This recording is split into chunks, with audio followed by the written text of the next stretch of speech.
It's been just over a decade since the release of the first Vincent Vocoder voice album, and after a bit of a hiatus, there's finally a third album coming out very soon, Syntomies. So I had a bit of an idea. I'm going to do a short series of videos going into a bit of a deep dive, exploring the themes, thoughts, creative processes of every release in the last decade.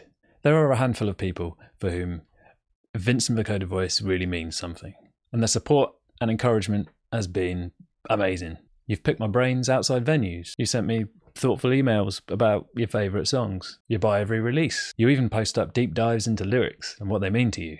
Vincent isn't the easiest project to like. It's pretty bleak. It certainly doesn't speak to everybody. But to the right person, all this really hits home. So this is a thank you to you who have listened and supported, to every small label that has put out the music, to numerous friends in other bands that have pushed for us to be on the bill, to all the friends that have offered skills that I woefully lack, photographers, videographers, graphic artists, and finally to all the Vincent members over the years. Alistair J. Reed, Matthew Parker, James Elliott Field, Stephen Stride, Jonathan Baker, Samuel Luck, and last but not least, Mr. Oliver F. Newton, who has been a huge part of both the live and recorded sides of Vincent for a decade, and whose amazing drum performances feature on every release, up to Syntomies. And so this is a story all about how I got bored one day and turned into a clown.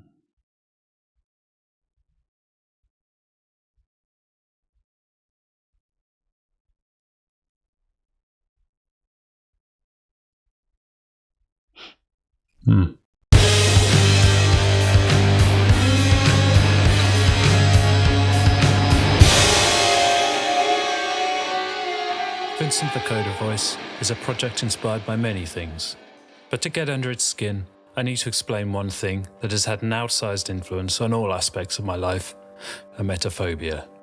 As I sit making this video, I'm 41 years old. I've had this phobia my entire life.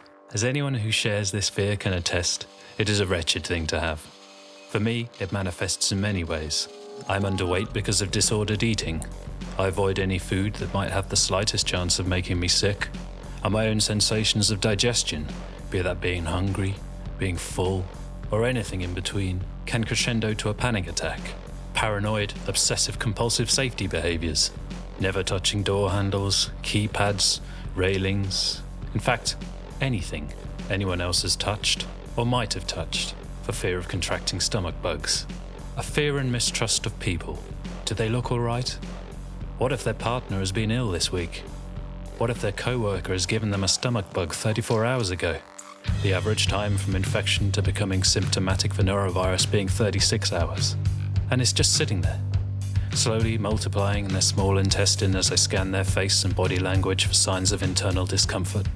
This dormant plague, ready to explode from their mouths, to infect me. What door handles did my friend touch before we met up for this drink? Which parts of my pint glass did they touch when they brought our drinks over from the bar? What or who has the bartender touched before pulling our pints? Is it safe to lend this person my lighter? Have they washed their hands? What if someone has vomited near the air conditioning in this venue? I read something about this. It happened once at a Blue Tones concert, and half the crowd were infected. Paranoia, anxiety, horror of your own body and the bodies of others, horror of the environment, buses, trains, planes, taxis, nothing but boxes riddled with infection in which I cannot risk finding myself trapped. I can't sit in an office, I can't mic a till, I can't do anything much except erect as many lines of defense as I can against the disease surrounding me. Invisible, omnipotent, on every surface, in the guts of every lover, crawling on the hands of every friend. Living in this way, with the constant background radiation of stress and dread, can't help but prime the mind to resonate with dissonance, horror, frustration, and overwhelm. To a phobic, anxious mind, the world is a waking nightmare, shot through to the guts with distortion and paranoia.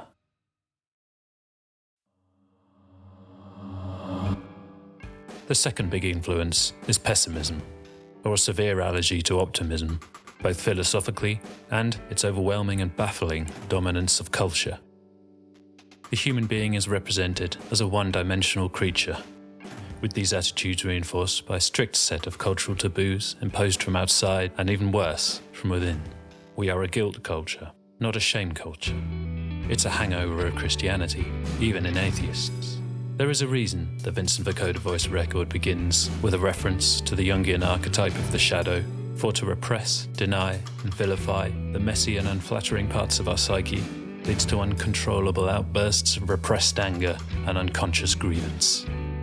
We make a riddle of our darker moods. We lock them away. Unpleasant, inconvenient, frightening. Unless we can meet our shadow as a friend, Jung says, we are doomed to blindly hurt ourselves and the people around us. So I wanted to explore this wilderness of complex, paradoxical urges and taboo thoughts and feelings. But there was a problem. Who am I? Nothing. Nobody.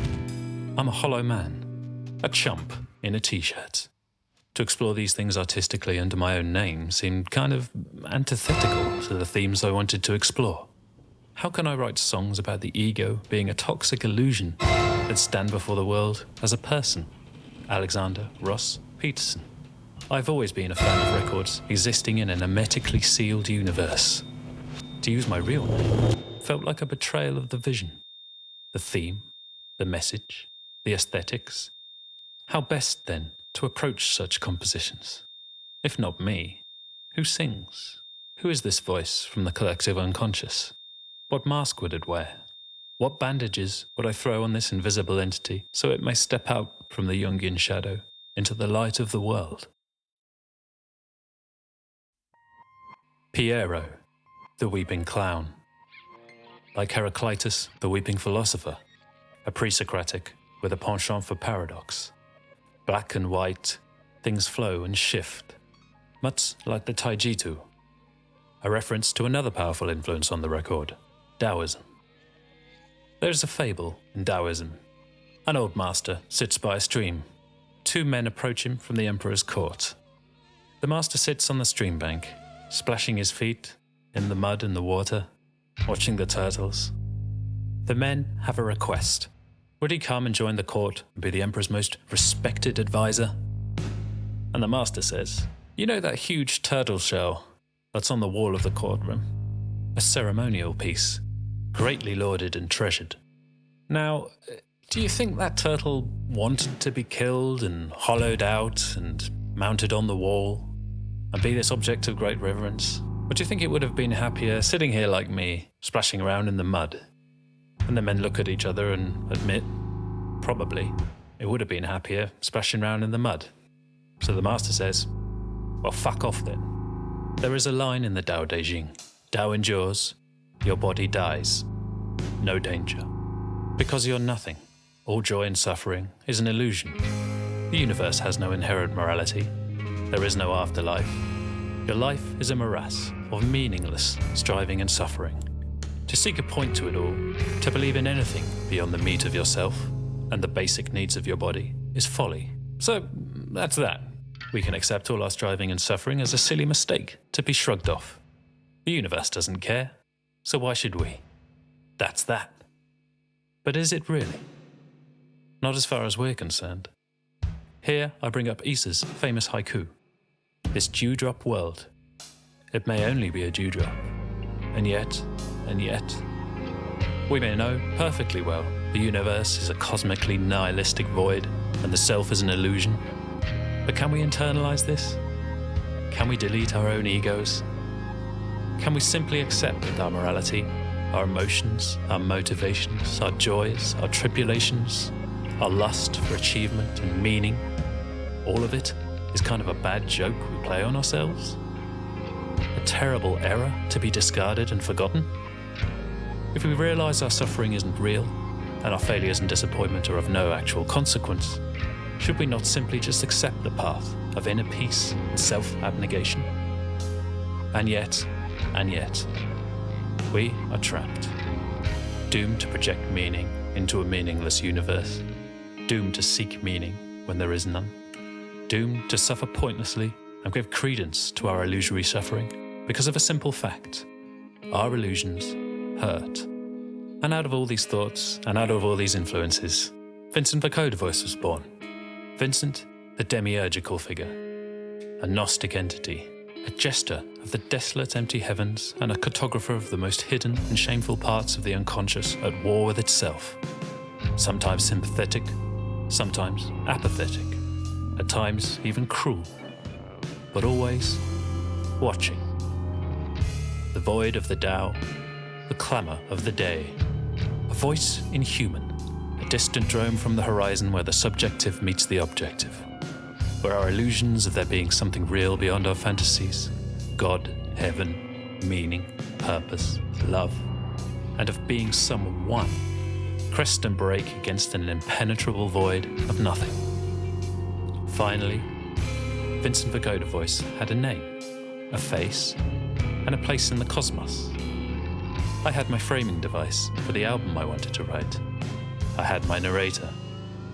The style, omnipotent yet detached, deeply human and sympathetic, yet indifferent as the silent vacuum of space. A paradox. Black meets white. Neither exist, neither win. Tao meets day. A terrifying, pre-dawn nightmare meets the composed and performative persona chit-chatting in the office a few hours later.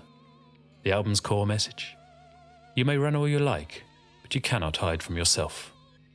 And you know what? That's okay. Because you feel this way, and many do. Many do. You aren't alone. Let go of what pain you can, because ultimately, it doesn't matter. You can either laugh or cry, as the saying goes. But if you can stomach it, there are times, like sitting down, putting on a record you like, and forgetting yourself for 40 minutes, where it is possible to do both.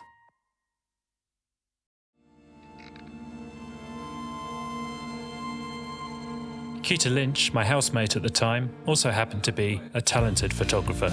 She took all the press shots and supplementary images, including the cover, and I'm forever in her debt for this incredible work. Paul Phillips created the video for Me Now, with a cast of mutual friends, and currently creates incredible, highly regarded artworks as true spilt milk designs. I did the video for The Unbearable Heaviness of Having in, what is it, like 480p? Moving on.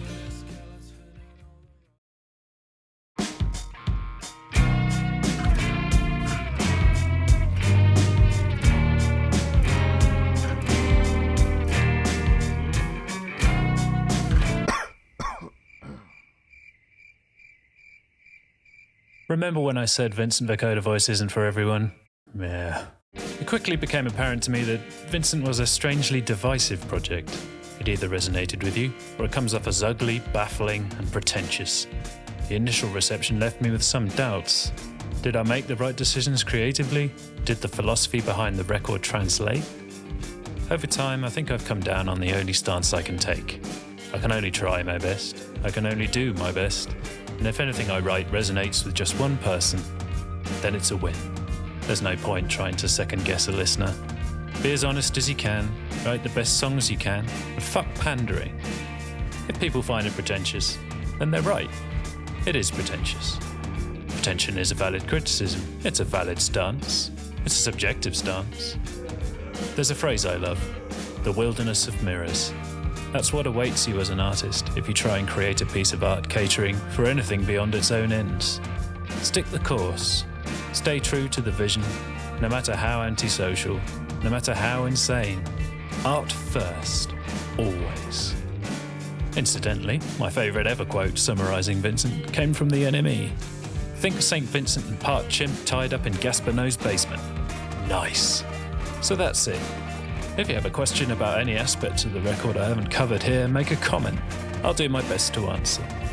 Next, I'll be diving into an EP, Full Heart, Deaf Ears. Thank you for watching.